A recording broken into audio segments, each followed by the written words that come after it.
زندہ رہنا چاہو تو موت قیامت ہے، اور مرنا چاہو تو زندگی قیامت ہے۔ تیرے آنے سے کچھ ذرا سی دیر پہلے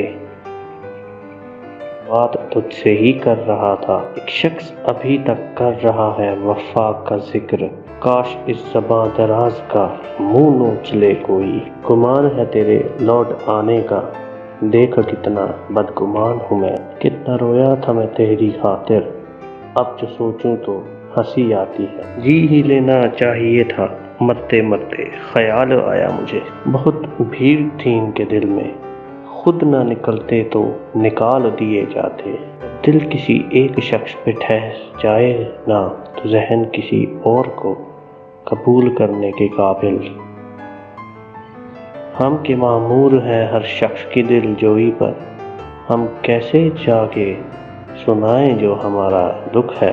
ماں باپ کی جتنی ضرورت ہمیں بچپن میں ہوتی ہے، اتنی ہی ضرورت ان کو ہماری بڑھاپے میں ہوتی ہے۔ آپ جیسے ہیں ویسے ہی رہیں، جس نے اپنانا ہوگا وہ آپ کو ایسے ہی اپنائے گا۔ دوسروں کی زندگی میں آگ لگانے سے بہتر ہے اپنی زندگی پر توجہ دیں۔ اگر تم چاہتے ہو کہ تمہارا نام باقی رہے تو اپنے بچوں کو اچھے اخلاق سکھاؤ۔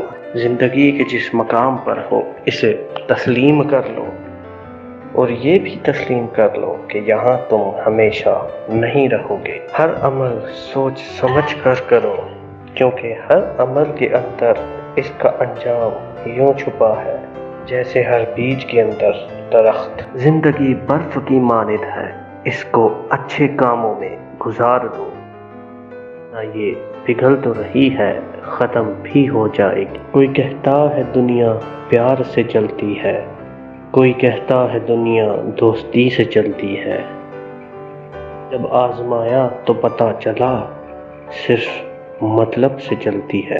جب ٹانگیں کھینچنے والے اچانک ٹانگیں دبانے لگ جائیں تو سمجھ جاؤ کہ دال میں کچھ کالا ہے۔ تم دوسروں کے راستے کی رکاوٹ دور کرتے جاؤ، تمہاری اپنی منزل کا راستہ آسان ہوتا چلا جائے گا۔ کامیاب لوگ اپنے فیصلوں سے دنیا بدل دیتے ہیں، اور کمزور لوگ دنیا کے ڈر سے اپنے فیصلے بدل دیتے ہیں۔ جو انسان دوسروں کو شک کی نگاہ سے دیکھتا ہے، حقیقت میں وہ اپنے کردار کی برائیاں دوسروں میں تلاش کرتا ہے۔